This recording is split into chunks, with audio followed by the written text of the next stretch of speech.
Reddy గారైతే MLA పదవికి, ఇంకా MP పదవికి 21 సంవత్సరాలు ఉంటే సరిపోతుంది. దానికి తగ్గించండి. 25 నుంచి 21 సంవత్సరాలకు తగ్గిస్తే సరిపోతుంది అని చెప్పేసి కొన్ని కీలక వ్యాఖ్యలు చేశారు. అయితే మరి అది ఎంతవరకి కరెక్ట్ ఏంటి అనేది మాట్లాడడానికి మనతో పాటు ఉన్నారు. టీజీఎల్‌డీఏ చైర్మన్ చరణ్ కౌశిక్ గారు. నమస్కారం సార్. నమస్తే. నమస్తే. సార్ ఇప్పుడు ఏదైతే ముఖ్యమంత్రి గారు మాట్లాడినరో ఈ జెన్‌జీ వల్లనే 21 సంవత్సరాలకి తగ్గిస్తే మంచిది. యువతరం మొత్తం గూడా అంటే వేరే వాటికి ఆలోచించకుండా రాజకీయాల వైపు మొగ్గు చూపే అవకాశం ఉంటదని జెప్పేసి మాట్లాడినారు. అది కరెక్ట్ అంటారా మరి?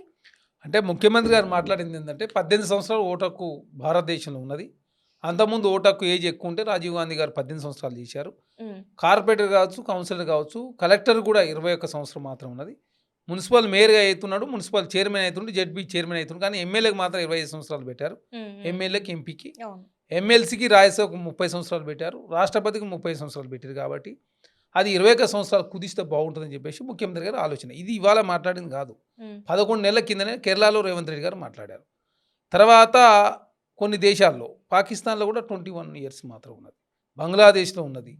కొన్ని దేశాల్లో 18 సంవత్సరాలు మాత్రం ఉంది. అమెరికా సెనెట్ కూడా 18 సంవత్సరాలకి పోటీ చేస్తూ ఉన్నారు. కాబట్టి బాగా అభివృద్ధి చెందిన దేశాలు 18 సంవత్సరాలు ఉంటే, కొంత పాకిస్తాన్ లాంటి దేశాలు కూడా 21 సంవత్సరం ఉన్నాడు. భారతదేశం లాంటి దేశంలో 25 సంవత్సరాలు ఉండుడు కాదు. యువత అంతా కూడా చదువుకుంటా ఉన్నారు.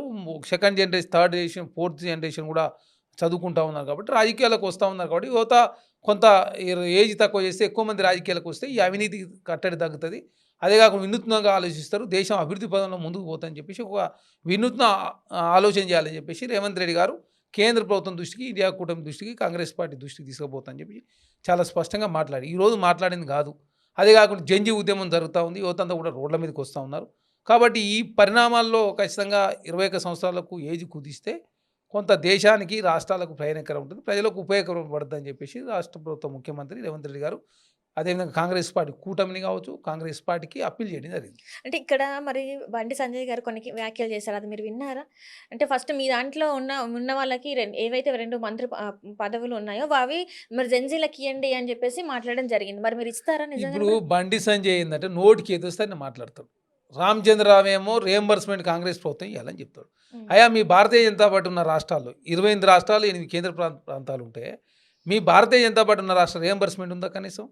సన్నబియ్యం లేదు, రియంబర్స్మెంట్ లేదు, రుణమాఫీ లేదు, ఉద్యోగాల కల్పన లేదు. మీరు వచ్చిన దేశమంతా నిరాశ, నిస్పృహలు, ఆకలి చావులు, అధిక ధరలతో ప్రజలు ఇబ్బంది పడుతూ ఉన్నారు.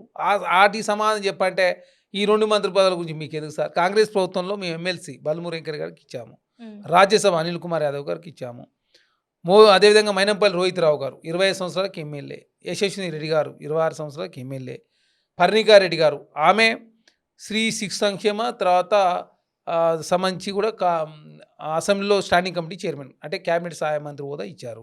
తను కూడా ఎమ్మెల్యే అయిన పరిస్థితి. కాబట్టి కాంగ్రెస్ పార్టీ సాధ్యంత వరకు యువతను ఎంకరేజ్ చేసే ప్రయత్నంలో ముందుకు పోతా ఉన్నాం. 21 సంవత్సరాలని మాట్లాడారు కాబట్టి అంటే 21 సంవత్సరాలు డిగ్రీ కంప్లీట్ అయ్యి ఉంటది. సో, 21 సంవత్సరాల యువత ఇప్పుడు వస్తే మీరు ఇవ్వడానికి సిద్ధంగా ఉన్నారు. ఇప్పుడు అదే ఆల్రెడీ వీళ్ళందరికీ కూడా 26 సంవత్సరాలు దాటిపోయినాయి. మీరు ఎవరైతే ఇదొక చెప్పారో వాళ్ళందరికీ అయిపోయింది. ఇదొక ఆలోచన. హ్మ్. 21 సంవత్సరాల నిబంధన పెడితే అందరికి ఇస్తారని కాదు. హ్మ్. ఎవరన్నా ఉత్సాహం ఉన్న వాళ్ళు కావచ్చు, ఆలోచన ఉన్న వాళ్ళు రాజకీయాలు వస్తారని చెప్పేసి ఆశ. హ్మ్. దానిలో భాగంగా ఒక కొత్త ప్రతిపాదన హ్మ్. ఆనాడు 2010-11లో మహిళా రిజర్వేషన్ కాంగ్రెస్ ప్రభుత్వం రాజ్యసభలో తెచ్చింది. తర్వాత వచ్చిన ప్రభుత్వాలు మహిళా బిల్లు పాస్ చేసిన పరిస్థితి మనం చూసినాం. అది కాంగ్రెస్ ప్రభుత్వం పెట్టింది కదా. మరి ఆనాడు మీరు వ్యతిరేకించిన వాళ్ళు తర్వాత మీరే బిల్లు పాస్ చేసిన పరిస్థితి మనం చూసినాం కదా.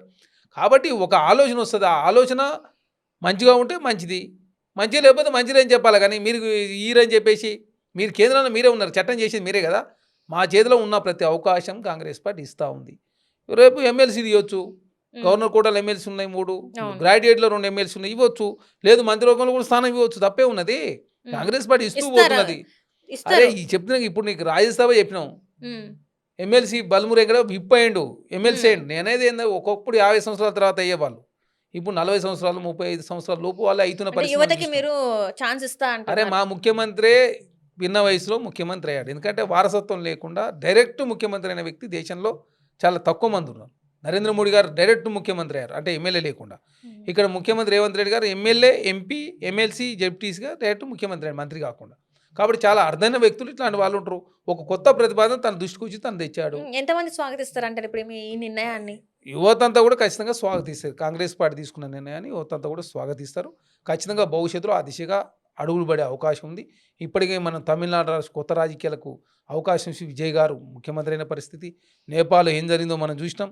సీజేపీ ఉద్యమానికి ఏకంగా ధర్మేంద్ర ప్రధాని కావచ్చు, యువత రోడ్డు మీదకి వస్తే రాజీనామా చేసిన పరిస్థితి మనం చూసినాం. కాబట్టి దేశంలో ఏదైనా సాధ్యమే. హ్మ్. అంటే ఇదే ఇప్పుడు మీరు అన్న మాట మీద మీరు నిల్చుంటారు. ముఖ్యమంత్రి గారు ఖచ్చితంగా. నిల్చుంటారు. సో, ఖచ్చితంగా. అంటే ఇక్కడ భయపడుతున్నారా? ఇప్పుడు ఏదైతే ఈ ప్రొటెస్ట్ జరిగిందో దానికేమన్నా భయపడుతున్నారా? అరే మేము కాంగ్రెస్ పార్టీ ఇవాళ కాదు. ఒన్ పేపర్ లీక్ అయినా హ్మ్. మేలో పేపర్ లీక్ అయితే అప్పటి నుంచి కాంగ్రెస్ పార్టీ డెహ్రాడూన్లో రాహుల్ గాంధీ గారు భాగస్వామ్యం అయ్యారు. ఎన్ఎస్ఐ దేశవ్యాప్తంగా ఉద్యమాలు చేసారు. చీజేపీ ఉద్యమానికి కాంగ్రెస్ పార్టీ మద్దతు ఇచ్చింది. మేము కాంగ్రెస్ పార్టీ ఒక ప్రధాన ప్రతిపక్ష నేత కాంగ్రెస్ పార్టీ ప్రధానమంత్రి ఇంటి ముందు ధర్నా చేసిన తర్వాత ఆ ఇంపాక్ట్ కూడా దేశవ్యాప్తంగా ఉంది. భారతీయ జనతా పార్టీ కూడా భయపడిన పరిస్థితి మనం చూస్తూ ఉన్నాం. కాబట్టి జంజీ ఉద్యమం అయినా దేశంలో ఏ సమస్యలు ఉన్నారో రాహుల్ గాంధీ గారు కాంగ్రెస్ పార్టీ పోరాటం చేస్తూనే ఉన్నది. కాకపోతే భారతీయ జనతా పార్టీ మతం పేరు మీద రాజకీయాలు చేసి ఇదంతా కప్పిపుచ్చే ప్రయత్నం జరిగింది. అవన్నీ కూడా ఆటలన్నీ చెల్లిపోయినాయి. ఈనాడు అయోధ్యలో స్కామ్ జరిగింది. బద్రీనాథ్ కావచ్చు, కేదార్నాథ్ కావచ్చు, తర్వాత పుల్వామా, బాలాకోట్లు, కేరళ స్టోరీ, కాశ్మీర్ స్టోరీ అని, పాకిస్తాన్ ముస్లింలు, ఇదాబులని రకరకాల స్టోరీలు తీసుకొచ్చి రామ మందిరం పేరు మీద ఎలక్షన్ పోయారు. అన్నీ అయిపోయిన ఇష్యూస్. ఇవాళ రాముడే చెప్పించాడు కాబట్టి భారతీయ జనతా పార్టీ పతనం అవుతా ఉంది.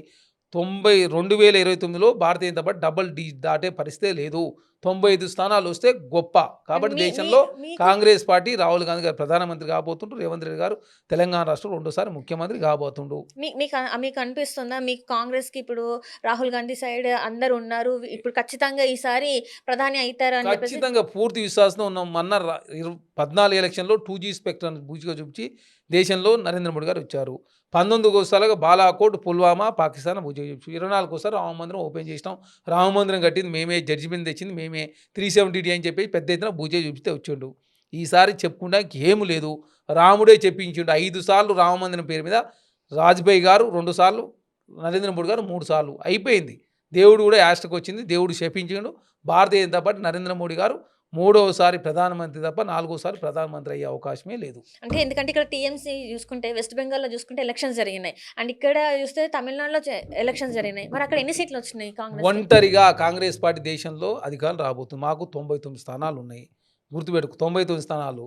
మేము 300 స్థానాల్లో భారతీయ జనతా పార్టీకి ఎప్పుడు పోటీ ఇస్తాం. ఈసారి దేశంలో చాలా ప్రాంతీయ పార్టీలు బలహీన పడతా ఉన్నాయి. హ్మ్. ప్రాంతీయ పార్టీలు కాకుండా కాంగ్రెస్ పార్టీ కరెక్ట్ అని చెప్పేసి దేశంలో ప్రజలంతా ఆలోచిస్తూ ఉన్నారు. రాహుల్ గాంధీ గారు ఉంటేనే కాంగ్రెస్ పార్టీ కావచ్చు ఈ దేశాన్ని శ్రీరామ రక్ష అని చెప్పి ప్రజలు ఆలోచిస్తాం. కాబట్టి రాహుల్ గాంధీ సైడు అంతా దేశంలో ప్రజలంతా మొగ్గు చూపుతారు. కాంగ్రెస్ పార్టీ ఒంటరిగా దేశంలో అధికారంలోకి వస్తుంది. అంటే రాష్ట్రంలో జరుగుతున్న దానికి ఇంతవరకు అవ్వలేదు కదా! ఇక్కడ అవ్వంది. మీరు సెంట్రల్ ఎట్లా గెలుస్తారనుకుంటున్నారు? ఖచ్చితంగా ఎందుకు రాష్ట్రంలో ఏం జరగలేదు? హ్మ్. తెలంగాణ ఇప్పుడు రాష్ట్రంలో ఏం తెలంగాణ జరగలేదు? రాష్ట్రంలో నెక్స్ట్ మళ్ళీ అరే 2023 ఖచ్చితంగా మీరు చూస్తారు. మేము 1 కాదు 2 కాదు. తెలంగాణ రాష్ట్రంలో కాంగ్రెస్ పార్టీ వస్తుంది. ఈ దేశంలో కాంగ్రెస్ పార్టీ వస్తుంది. భారతీయ జనతా పార్టీ దేశంలో గద్దె దేవుడు ఖాయం. డబుల్ ఇంజిన్ సర్కార్ కాదు, సింగిల్ ఇంజిన్ సర్కారే ఉండదు.